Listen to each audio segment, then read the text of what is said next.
Isinayaw ito pangunahin sa rehiyon ng Kabisayaan ng Pilipinas.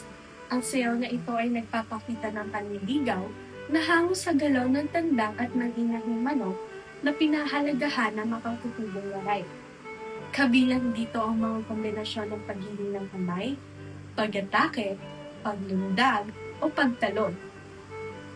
Sa kabila ng mabilis na galaw, inaasahang isagawa ng mga kalalakihan ang mga hakbang sa isang kaaya-ayang paraan kung saan tila sila ay dumadausdos sa espasyo.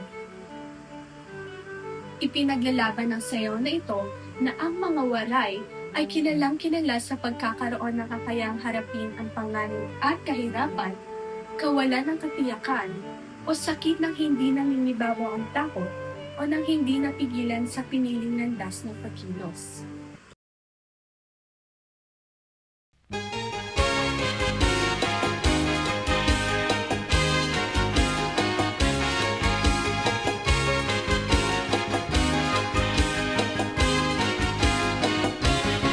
Waray-waray, hindi malupay, may nalugit, may napahukay, itong dagat, namuhit isla, kabunduhan, mga waray, waray-waray.